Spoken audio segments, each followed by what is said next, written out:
Okay, thank you very much, Chairman. I'm glad to have an opportunity here to present my research, actually some of the findings that I have currently I'm doing. This is a very good opportunity, and also glad to the Beijing Forum and the Beijing University giving me a chance here. My topics today is on the housing price, consumption, and the financial market. I think this is a very important topic this day. Why? You see, particularly in China, a lot of people talk about housing price. We know this is very important. You look at the this blue line here, you can see housing price is all the time rising in mainland China. From the figures since 2000 until 2014, if you have owning a house, you'll be, in such a case, getting very rich. Your wealth has been growing in many folds. People will be quite enjoying, of the home ownership status. But at the same time, the things doesn't go that way the same. You look at the other thing is called consumptions here. The consumptions is getting less and less over the years, over time. This is particularly happening in China. Well, what does it mean? You see, this really means people may have not enough to spend in the market. They may be suffering, but this creates a really daunting question. How should we really do in the market? How the government really should really do to? Do they have to adjust the conditions, situations there, or do the government have to do some things to fix the problem now? Not long in the past, the Chinese government actually saying it has to reverse such a conditions. They want people to consume more in order to promote or the economy, in order to boost the economy in a way. But in any way, any case, the 1998 urban housing reform in China symbolized the abolishment of the welfare housing distribution system and the start of the market-based stage in housing systems there. Really explain why things go on like this, why housing price is so high. As shown in figure 1 here, the average national commercial housing price rose from 2,112 yuan to 6,000 something yuan during the period from 2000 to 2014. So, simultaneously, another phenomenon which has drawn greater attention from both scholars and politicians is that there is the continuous declination of consumption rates, decreasing from some 50% to 38%. Such a sharp contrast prompts a question: does the increase in housing price cause what caused what decrease in consumptions? If in such a case, there would be, we can consider a repercussion effect on the overall economy as well. Okay. You look at this. We trying to do this because there's some literature done before that can give us some sight. But at the same time, when we're going for all this literature, we found there obviously a gap. Let me introduce some of the literature first of all. We have two effects on the market in general to consider these situations. As one of the most important constituents of the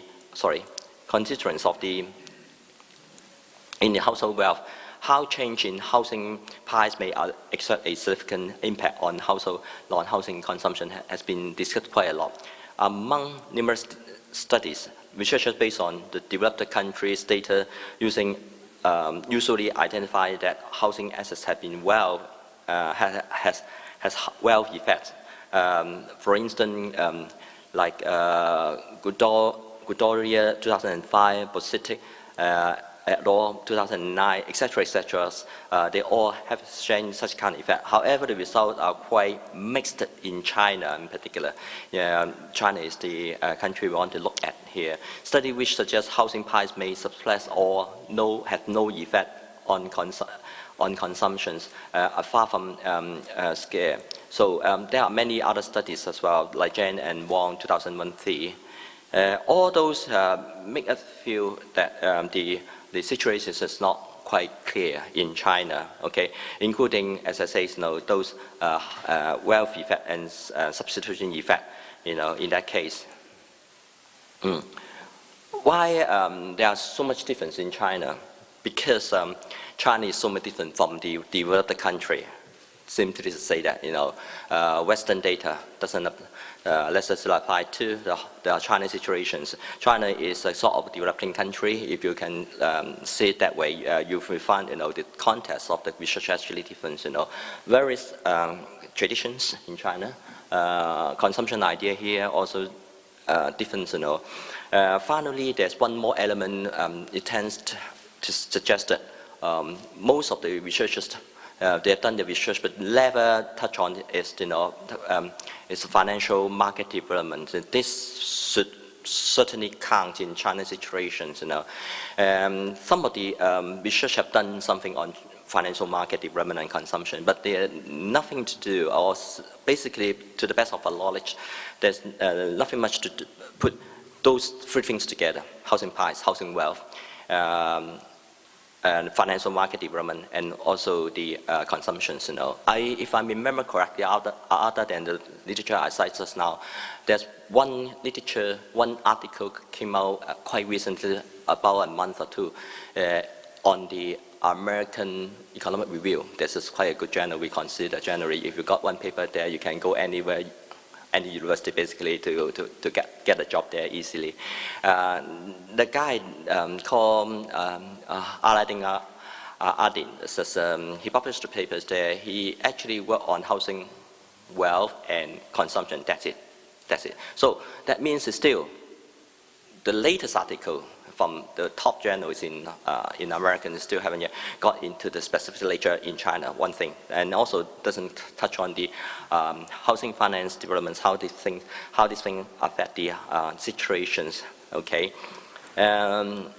We expect, or we put that into context and trying to figure out how financial market it works, But and also particularly we look at the financial development, but because financial development would trigger some other things, more, for instance here, more mortgage products, a lower down payment and interest rate, then you could effectively dampen the substitution effect, and also at the same time, financial development could easily reduce market frictions and transaction costs. A high liquidity of housing assets strengthen wealth effect. That means just for the financial market development, we can see from here there are two effects, like a knife with two edges, on both sides. But how big serious the effect would be very much depends on how the situation would be on each of the effect. Okay, so then we have another sort of picture here to show to you the general effect here, and housing pie will come into play here. Financial development and financial development have positive and negative effect. Depends on what effect is on wealth effect is a positive. Finally, it will be having consumptions. Here, these boxes actually represent consumption. That means with these three major variables here, or you can say these major components here, we start our research with. Wealth effect actually is here is a collateral of loan. As collateral in a loan, a housing price hike will result in a larger collateral wealth. As housing wealth rises, there leads for precautionary savings will reduce and hence increase the household consumptions. On the other hand, here substitution effect, which I mentioned just now in the figures. For those who want to buy new houses, a rise in housing prices will increase the cost of purchases and renting a house. Finally, financial development is strengthen the wealth effect and dampen the substitution effects, I say just now. You can see the limitations I briefly mentioned before. Cultural difference across country, regional difference in China. We have in this particular study. Basically, this cultural and major differences actually start a good topic for us to do some research. In the regional household characteristic, yes, we do. We have some China household panel data here. We do a panel survey. No, sorry, we didn't do a panel survey, but this panel survey that we have from the data collect from the China authority, we can actually run some sensible analysis we call microdata analysis. This is very much different from the ordinary research we have seen on consumptions and housing price, because most of the data people used it before is actually macro data. It's time series data and macro data. It doesn't, the data doesn't really relate much to the household, the individual situations, as a unit. Okay, that is some of the things that I want to highlight. Also, one other point, we should know about is there are some other limitations we may have. For instance, the heterogeneous effects of housing price on consumption can be derived from various consumption concepts and cultural traditions in different countries rather than financial development, which is hardly observed in data. And the use of secondly, the use of macro level data is unable to capture the individual household characteristics, which actually most of the people just use them. Okay, whereas the role of financial development can be influenced by heterogeneities among households. Solution, the first one, the obvious regional difference in housing market and financial market among different provinces in China can help to address the first problem to a certain degree. And the second one, we here can see we combine household level data with provincial level data to explore how financial market conditions affect the relations between housing price and household consumption having regard to the household characteristic. The key point is we can actually tap into the data, finding out relations between households and the consumption's level. This is one of the advantages of doing this research, having some solid analysis and also solid outcomes in the end. We say regional difference. This is one of the pictures to show to you the housing price regional difference that can capture the variety of variations between different places, different cities, different provinces. Giving you some idea. This is exactly some good thing that we do. You can see from the figures, the highest housing prices in Beijing is over 4 times as high as the lowest housing price in Ningxia province. Ningxia is somewhere here. Ningxia, yeah, towards the right, to the right hand side. This one, to the right hand side. And also, you can see some other regional differences about the marketizations. Marketizations, we take it out from another paper that published in 2016 that basically refers to the situations where the marketization index is the index actually represent how developed the market is and how advanced the market is, somehow related to the efficiency of the market in individual provinces. Individual provinces like this one, you can see from the chart here, from the table here. Beijing office is one of the highest, but which is not the highest. You can expect Shanghai is in terms of financial development, which is higher and better than other places in China. One of the places better than is actually Beijing. I told you just now, that means figure 3 indicated the index of the most market-oriented province is 6 times higher than that of the least market-oriented province, which is such a difference enables us to explore the effect of financial development within one country data, which can weaken the effect brought by different consumption concepts and cultural traditions across the country. So the aim is, it's quite clear. I somehow already say deliberately articulate just now that we aim as to see the effect of housing price on consumption and the role of the financial markets in housing market in housing prices effect on consumption. We hope that finally that could shed light on the long-term economic and financial strategies. This is one thing that we want to do. We want to really focus on the strategies, giving implications, providing implications for the government to work on with later. Okay. We use, in this research, basically we use microdata together with macro data in China, analysis the relations, between housing price and household consumption across different different groups of households, having regard to the role of the financial developments. Our finding will offer meaningful implications for policymakers in formulating relevant long-term economic and financial strategies. In general, not only could policymakers can achieve a more sustainable economic development, but also strike for a better balance between real estate, the real estate sector, and consumptions and other industry. You know where to put your money. The government need to know about this thing, how to channel resources from one place to another. That would be enable the government to formulate a better policy in the future. Okay, theoretical analysis, we basically did something before, based on the papers I did some time before. We built a theoretical model to explore how the consumption of household with different characteristic response to the change in housing price. With the role of the financial market, my peers have made a detailed classification into 4 household groups, namely these 4. The first one is unconstrained house owners. The second one, this is constrained. Constrained and constrained means is how much money they can spend. That is the constrained and constrained. Later on, I give you a more detailed definition about how to define it. The third group here is the unconstrained renter.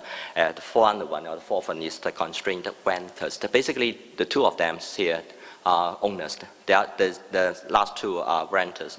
Renter and owners, they would, as we investigated, they will give different findings, choice for us. The definition of credit constraint. Credit constraint, we have the definition here. Whether a household is constrained or not depends on the liquidity conditions of their consumptions and their consumptions. It's not easy to define directly, no matter in Hong Kong, in China, or in other Western places. But we take other people's approach. In this paper, we use that approach. We define household goods liquidity ratio. That means liquidity ratio means what? Namely, is the ratio of liquidity assets to total monthly expenditure. If it is weighted, if the liquidity ratio are greater than 3, they say it's larger than 3, and unconstrained. Unconstrained, I mean, can freely use the money, without much control or limitations, and vice versa. So this is one of the way to define it. You can see there's a hypothesis here for constrained house owners. Particularly in this one on the top left-hand corner, housing price could exert value effect or substitute effect depends on owners' intentions of purchasing another house, whether they're going to buy a new one or what not. This is very important, he or she is already an owner, and then he or she may make a choice to whether to buy another one. This is very important, whether he or she is constrained, credit constrained. Financial development strengthen the wealth effect and dampen the substitution effect. That could be quite true in the sense, this is happening in most places. I would put it in China context, test it, see whether it works in China or not. For constrained renter, come to the renters is on the bottom parts of it. 2 of them. Constrained is the one on the left. The left bottom corner one. You can see, for instance, for this group of people, housing price will exert substitution effect. Financial development can dampen the substitution effect by lower the down payment rate of the purchase of the housing. For unconstrained household in general, household, that means unconstrained means the top right-hand corner and the bottom right-hand corner when they are household in general, they are renter, or they can be renter or house owner. The role of financial development and housing price is not significant. This is something what we expected. That's why we come up with some hypotheses here, 1 and 1AB. That is basically suggests what I have covered and told you just now, and H1, and then we have H2. This is the things that I have now. I don't try to repeat this, but in general, we have the data from the survey in China, so called China Family Panel Survey, CFPS. We have got 3 years data 2010, 2012, 2014, and then some regional data from that contain regional data from 21 provinces and etc. So that is quite a big sample, I believe. So this is some basic descriptive statistics here. The major development variables, lawn houses. This is lawn house. This is actually here. Lawn house. This one is a variable one. Is actually consumption. The top one there. But this one doesn't work. Sorry. Which is denoted to annual total expenditure minus expenditure on housing mortgage. That means this is basically a variable to describe how much they can use, how much they use for on consumption on things other than housing mortgages. Housing. We measure housing price also. There is a housing price variable there. We measure housing price for each family using average housing price in the province, whereas the household where the household lives. Financial development here, we have variables there. Financial development is based on the Feng Gong index. We generate dummy variables called FM there. Okay, that one, regional financial development index. Well, high level of financial development, we put 1. If this is not otherwise, we put 0 by setting the boundary at the median level. We also include household characteristics and regional unemployment rate as control variables. The result simply is here. You can see we highlight, we box one of the figure here. It's actually from this, we can see only the constrained homeowners' consumption is significantly positively related to housing price, while the effect of housing price on unconstrained homeowners' consumption is not significant at all. This is quite an important finding. This is the first one that you can see from here. That show you the effect and show you this is actually a significant effect and effective channels to the channel what the effect to different group of people. In this case, the group of people is obviously is the constrained owners here. Okay, we have some figures there.